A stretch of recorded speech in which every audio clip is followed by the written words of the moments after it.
Hello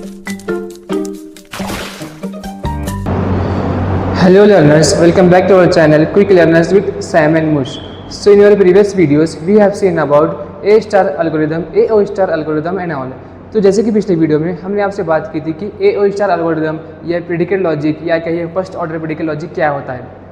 तो चलिए हम आगे बढ़ते हैं अपने AI की प्लेलिस्ट के साथ। अगर आपने वो वीडियोस को वॉच नहीं किया तो प्लीज़ वो वीडियोस को वॉच करें, हमारी AI की प्लेलिस्ट पूरी देखें और उसको वीडियोस को समझने की कोशिश भी करें। तो चलिए आज का हमारा वीडियो शुरू करते हैं। तो आज का हमारा टॉपिक है कंस्ट्रेंट सेटिस्फेक्शन प्रॉब्लम, और you can say constraint satisfaction, और यू कैन से CSP।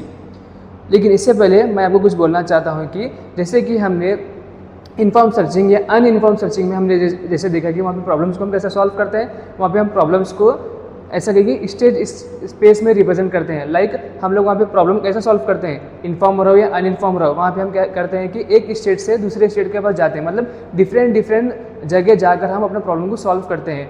उसके किसके ज़रिए, with the help of trees, graph, उसके ज़रिए हम क्या करते हैं अपना जो प्रॉब्लम है, कुछ भी इन्फॉर्म या अनइन्फॉर्म का कुछ भी प्रॉब्लम है, हम उसको सॉल्व करते हैं। लेकिन वो क्या कैसे रिप्रेजेंट करते हैं, वो सब स्टेट स्पेस में रिप्रेजेंट होते हैं। But in constraint satisfaction problem ये क्या होता है कि अब इसको ऐसा भी कह सकते हैं कि ये रियल वर्ल्ड प्रॉब्लम में भी ये बहुत यूज़फुल है, बहुत काम में आता है। कैसा, अब जैसे कि सुडोको गेम है, सुडोको गेम में भी हम इसका यूज़ होता है। एंड उसके पास मैप कलरिंग या कहिए ग्राफ कलरिंग, जो हम ग्राफ को जो कलर करते हैं वहाँ पे भी ये यूज़फुल होता है। तो ये कंस्ट्रेंट सेटिस्फेक्शन प्रॉब्लम क्या कहता है, तो इसको हम कैसे रिप्रेजेंट करते हैं। वहाँ तो हम स्टेट स्पेस से रिप्रेजेंट करते थे इन्फॉर्म अनइन्फॉर्म में, बट हम यहाँ पे कैसे रिप्रेजेंट करते हैं मैं आपको बताता हूँ। तो हम इसको यहाँ पे कैसे रिप्रेजेंट करते हैं, CSP कंसिस्ट ऑफ 3 कंपोनेंट्स। हम इसको कैसे रिप्रेजेंट करते हैं, with the help of 3 components. कौन से V, D एंड C। अब ये V, D एंड C क्या है, यहाँ पे देखो। अब जो हमारा V है, V is nothing but V is a set of variables like V1, V2 till Vn। तो एक V क्या है, हमारा वेरिएबल है। वेरिएबल मतलब कुछ भी वैल्यू हो सकती है, तो हम वो हमारा V क्या है, वेरिएबल है। उसके बाद D is a set of domains, D1, D2, D3 और D टिल Dn।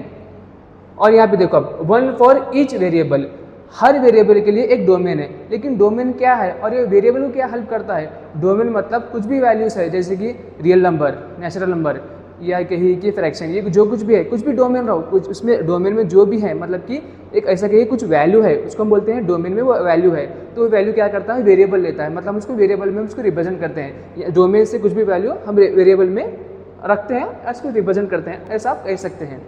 तो डोमेन वेरिएबल दोनों साथ में ही काम करते हैं। उसके बाद C, very important, C is a set of constraint that specify allowable combination of value. ये कंस्ट्रेंट मतलब C क्या है, C कुछ नहीं है, एक रूल है, एक सेट ऑफ रूल वो प्रोवाइड करता है D और V के लिए। अब वो क्या रूल प्रोवाइड करता है, वो क्या है, लेकिन यहाँ पे देखो आप, that specify allowable combination of value. ये कौन से वैल्यूज़ को अलाउबल करता है, ये मैं आपको बताता हूँ ये कैसा है। लेकिन इसका एक फॉर्मूला कैसा है, यहाँ पे देखो आप कैसा रिप्रेजेंट करता है ये CI, scope and rail. Rail is nothing but relation, ये हमारा स्कोप है। अब मैंने आपको बोला था specify allowable combination of values, मतलब जहाँ पे आपके जो वैल्यूज़ है वो इक्वल नहीं रहना, अनइक्वल रहना, वहाँ पे कांस्टेंट को हम यूज़ करते हैं, कांस्टेंट को हम यूज़ करते हैं। वो कैसा, पहले तो यहाँ देखो आप, स्कोप रिलेशन। स्कोप क्या है हमारा, scope is a set of variable that participate in constraint. हमारा स्कोप कुछ नहीं है, हमारा स्कोप भी वेरिएबल है, मतलब वेरिएबल जब पार्टिसिपेट करता है प्रॉब्लम के अंदर, कंस्ट्रेंट के अंदर, उसको हम उसको बोलते हैं स्कोप। उसके बाद रियल हमारा रेल is relation that define the values of that variable can take. अब वेरिएबल क्या वैल्यूज ले सकता है उसको हम रिलेशन बोलते हैं, डोमेन से वो क्या वैल्यू ले सकता है। और मैंने आपको कहा था कि जो भी वो वैल्यू लेगा, डोमेन से कुछ भी वो वैल्यू लेगा, लेकिन उन जो वैल्यू लेता है, 2 वैल्यूज़ कभी भी इक्वल नहीं रहना। अब वो कैसा, पहले तो देखो अब मेरे पास कंस्टेंट है, जैसे कि C1, C2, C3, ये क्या है, हमारे कंस्टेंट हैं।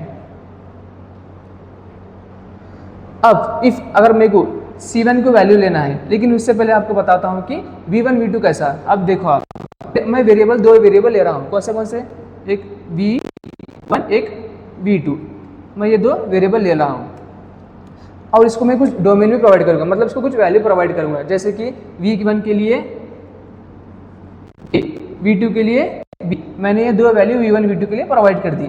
अब मैं क्या करूँगा, कंस्टेंट मेरे पास है तो मैं एक कंस्टेंट में वैल्यूज को पुट करूंगा। जैसे कि बोल रहा है ना कि कंस्टेंट आपको रूल प्रोवाइड करता है, वो क्या रूल है, मतलब उसको कैसे हम सॉल्व करते हैं। अब जैसे कि मैंने C1 कंस्टेंट मेरा मैंने ले लिया।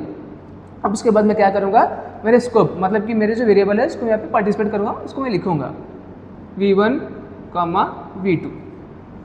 ये इतना हो गया। अब यहाँ पे क्या बोलता है कि V1 की वैल्यू V2 की वैल्यू इक्वल नहीं रहना, दोनों अनइक्वल रहना। यहाँ पे ऐसा लिखना है V1 डज नॉट बिलोंग मतलब नॉट इक्वल टू V2।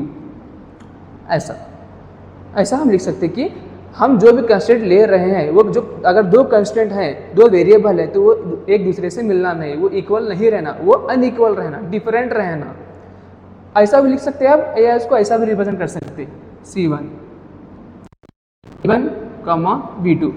अब V1 की वैल्यू क्या है, मतलब V1 का डोमेन जो हमने वैल्यू लिखी थी वो क्या है, A है, V2 की B है, मतलब दोनों अनइक्वल है। तो हम यहाँ पे इसको लिख सकते जैसे कि A does not belong to B, या ऐसा कहिए कि V1 not belong to V2। ऐसा हम इसको रिप्रेजेंट कर सकते। तो ये है हमारा कंस्ट्रेंट सेटिस्फेक्शन प्रॉब्लम। अब उसके बाद अब अगर मैंने A और B की वैल्यू प्रोवाइड की, मतलब मैंने डोमेन को भी उसकी अलग से वैल्यू दे दी, ये भी है, इसको फिर से मैंने डोमेन दे दिया, मतलब उसको फिर से मैंने वैल्यू दे दिया। अब जैसे कि मैं यहाँ पे 1, 2 लिखूंगा और यहाँ पे 2, 4 मैं लिखूंगा। तो V1 की वैल्यू A है, A के डोमेन 1, 2 है, तो V1 का जो वैल्यू क्या होगा, A, 2 होगी। अब मैं यहाँ पे इसको रिप्रेजेंट करूँगा C1 V1, V2।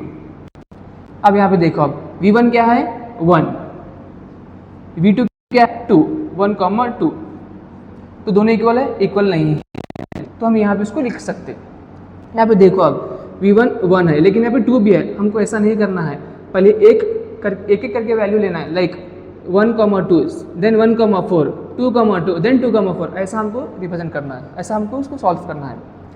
ये इतना हो गया। उसके बाद अब V1 क्या है, फिर से 1, V2 क्या है 4, 1, 4 इक्वल है अनइक्वल है, तो इसको हम यहाँ पे लिख सकते। हाँ, उसके बाद 1, 2 हुआ, 1, 4 हो गया। अब क्या बचा हमारा 2 बचा। अब 2, 2, 4 हमको करना है। अब यहाँ पे देखो, अब मेन 2, 2 हम लिख सकते हैं, नहीं लिख सकते, क्योंकि दोनों इक्वल है तो हम उसको वहाँ पे पुट नहीं करना, उसको हम लिखना नहीं। जब आपके दो वेरिएबल कंस्टेंट में इक्वल हो रहे तो वो उसको सेटिस्फाई नहीं करते, किसको, कंस्टेंट सेटिस्फेक्शन प्रॉब्लम को, तो हम इसको यहाँ पे इसको नहीं लिखेंगे। उसके बाद हम आगे बढ़ेंगे, 2, 4 इक्वल है, इक्वल नहीं है, तो हम क्या करेंगे, यहाँ पे इसको लिखेंगे 2, 4। तो ये था brief introduction about constraint satisfaction problem. तो ये था हमारा पूरा इसके बारे में कि हम V variable, D domain and C constant with set of rules हम इसको सॉल्व करते हैं, लाइक ऐसा। इसके प्रॉब्लम्स भी होते हैं, मैं वो भी आपको बताता हूँ। और मैंने बोला था कि ये सुडोकू गेम में हेल्प होता है। अब सुडोकू गेम कैसा होता है, आप देखेंगे कि वो 9 × 9 20 कॉलम्स रोज होते हैं, तो ऐसा वो कुछ ऐसा रहता है। तो इसको हमको यहाँ से सॉल्व करना होता है, तो वहाँ पे वो कंस्ट्रेंट सेटिस्फेक्शन काम को आता है। तो ये था हमारा कंस्ट्रेंट सेटिस्फेक्शन के बारे में। अगर आपको वीडियो पसंद आएगा तो बस लाइक करें, सब्सक्राइब करें, शेयर करें और ये वीडियो को समझने की कोशिश करें। मैं आपसे फिर से मुलाकात करूँगा अपने अगले वीडियो में। तब तक के लिए बाय बाय लर्नर्स।